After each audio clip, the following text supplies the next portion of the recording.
Yeah, we haven't decided on that last one yet, but we've got a Pakistani rig that's half the cost of that that we could potentially, it's a $20 million well versus a $40 million well if we take that rig. So the Pakistani rig might need a little work, but for $20 million we can do a little work. Yep. It seems to me that there will be two big oil companies called AOC, because I worked several years for a Arabian oil company in Stockholm, and they have the logo AOC, and you will have the same. Yeah, I mean, we're actually getting a lot of approaches from majors right now, trying to either farm in or, I'm more than happy to have them try to take us over. No one's ever taken over a Lundin company against its will. Really all you need is 35% blocking vote. So between the family and friends, we feel pretty, we don't want to be taken out right now. I mean, Lucas is saying $25 to $50, he might start thinking about it, but I think we need to do an awful lot of more work before we even start thinking about that kind of share price. I think the only price we take for a takeout right now would be unreasonable to ask from the market. So as far as farming out, we don't really see that as a viable option at this point. I think that could come in the future after we've made more discoveries and understood how big this is. At some point we're going to have to do development financing, maybe in the order of $500 million. I think that might be a time where we could talk about bringing in a Shell or an Exxon and one of the bigger industry partners to help us finance that. But I think for now, the important thing is get out there and drill wells and find out how many reserves we've got and how big this thing could be, with as little dilution as possible. Anyone else? Again. We have looked at the partner block 9. Yep. How is that to the Yeah, we have a process for block 9 where we have 100%. The Rift Valley study block in Ethiopia where we have 100%. And then there's 2 blocks in Ethiopia, Adigala and the Ogaden, where we have a little more interest than we want. So we're marketing those 4 together. We've had a couple of offers and we're getting a little close on that. The positive of that is it could bring in, say, $30 to $40 million cash front end. So that would give us another 3-4 wells funding without diluting ourselves. So we're seriously considering that, but nothing's finalized yet. Yep. Could you please comment on the claims from other companies regarding ownership of licenses in Somalia? Yeah, the main claim is on the southern block, Nogal. Nogal's got 2 problems. Just to make Somalia a little more complicated. So this block here is the Nogal block, which was held by Conoco, and they claimed force majeure in 1989. So force majeure technically doesn't have a time limit. So they have sent us letters basically saying that they still have claims on this block. They wrote off this block in 2003 from their balance sheet, so it basically has been written off by Conoco. The government has tried to force them to come back in, and they refused to go in. By working there, we could potentially say that force majeure isn't necessarily true. If anything, the government is possibly at blame for awarding production sharing licenses to 2 separate companies. So our legal advice is the worst that could possibly happen is they might go 50-50 if it comes to the International Court of Arbitration. But one of the factors that would probably be considered is there's one company here that's spending money and doing work, and there's another company that's 22 years hasn't done anything. So we would hope that would figure in our favor. But frankly, in the southern block, if we did make a big oil discovery, I wouldn't be surprised to see Conoco try to exercise their rights. They probably have more lawyers than we do, but we've been able to hold our ground before when big companies have come after us. This one has a little more complication too. That quite a bit of this block is actually claimed by Somaliland.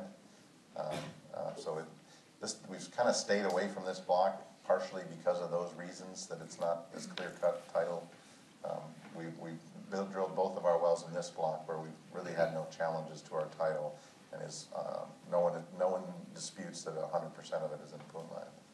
So this is something that we will be addressing. We've actually talked with the Somaliland government about maybe doing a joint development area where they don't necessarily, without prejudice to their boundary claims, maybe we agree to explore it together, sort of like we did in Malaysia and Vietnam and other places of the world.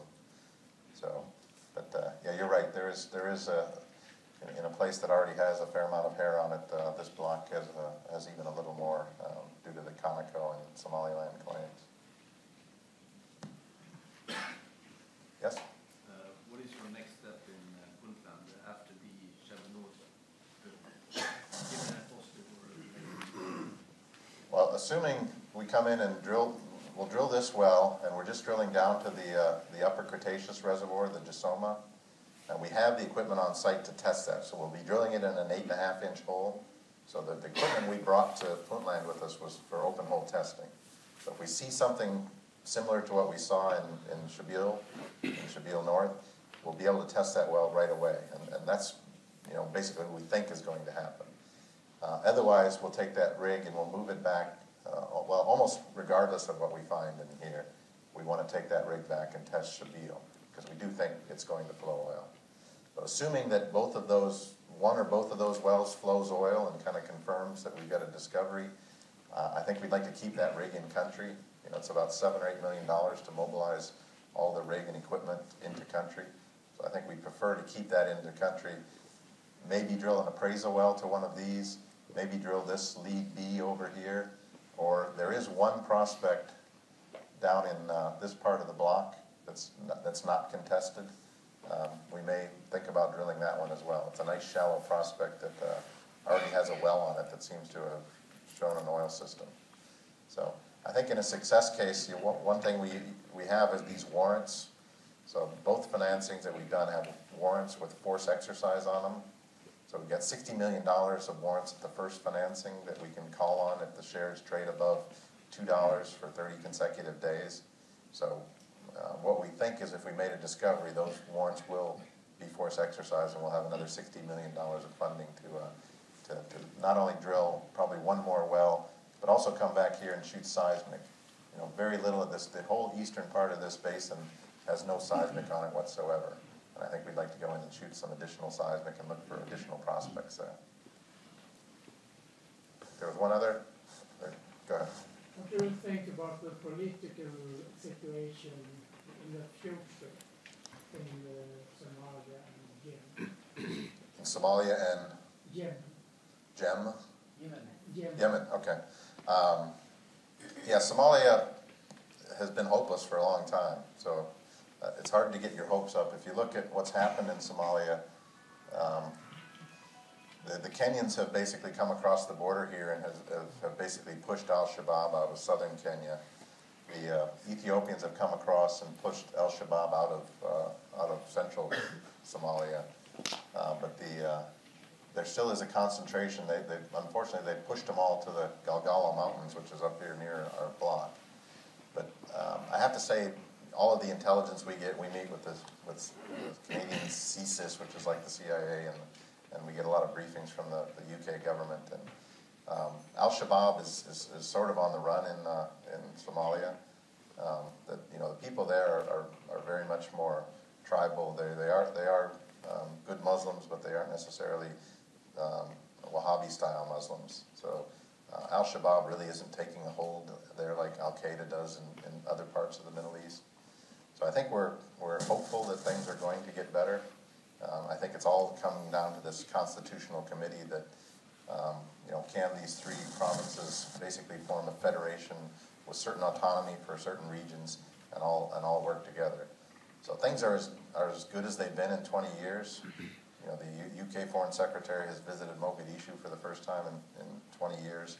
And I think there's a lot of positive development, but they come from a very low level. I mean, they've got a long way to go. So I won't kid anyone and say things are rosy in Somalia. I think there's still a lot of uncertainty to go, but I think we're seeing signs of improvement for the first time. Probably one more question. I think there was one in the back there. Okay, go ahead. I have a question on where is Africa Oil listed and who your investor relations? How is it monitored to keep the rumors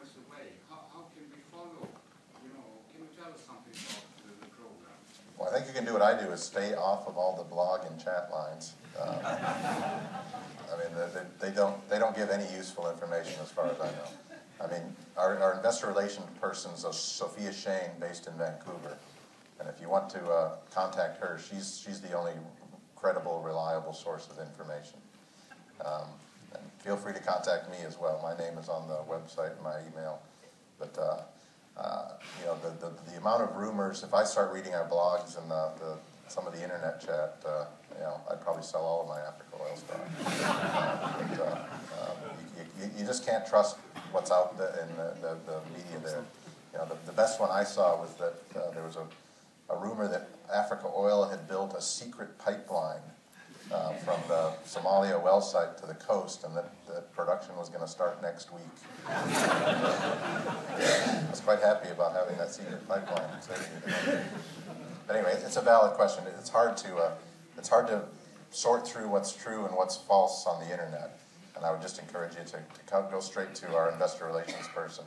It's traded here in Sweden, but it's also traded in the TSX Venture Exchange. So it's on the First North here and the TSX Venture Exchange in Canada. All right?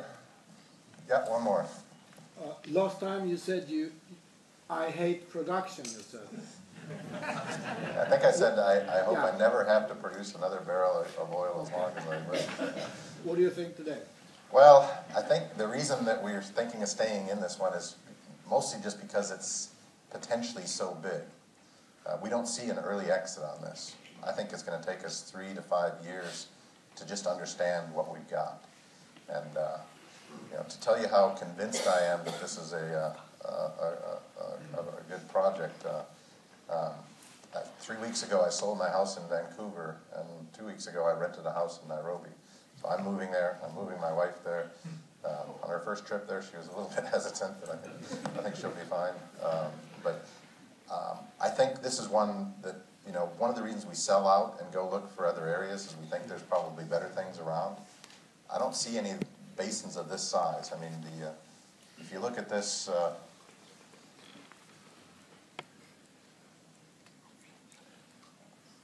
you know, you look at this basin, there's 80 leads and prospects. We've drilled the first one and it's a success, and it's the size of the North Sea. The North Sea is 50 billion barrels of oil. Now, it's way too early to be talking about those kind of numbers, but it could be, you know, 10, 20 billion barrels of oil. The gymnastics you have to do to get to that number is not that great. But what we need to do is drill.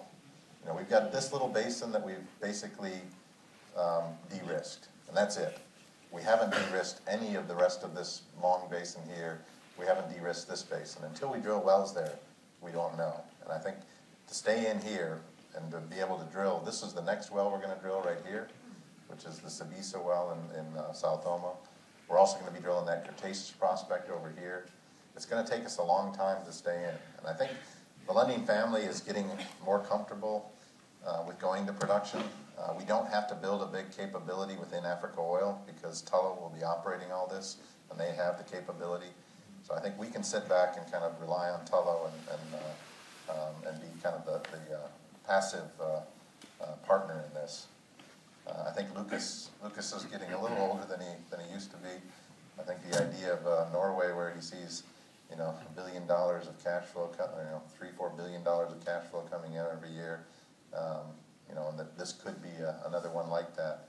I think he sees that as you know, possibly a good thing. You know, the issue is there just aren't that many frontiers left. I mean, if we sat down and looked at the globe and said, where else are you going to go?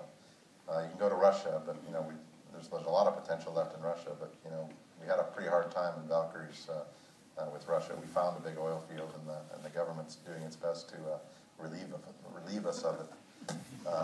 You can go in the Arctic, you know, offshore Canada, offshore Russia, but that's big dollar country. Those are $300-400 million wells. Can a company our size compete with the super majors there? You can go in the ultra deep water, which again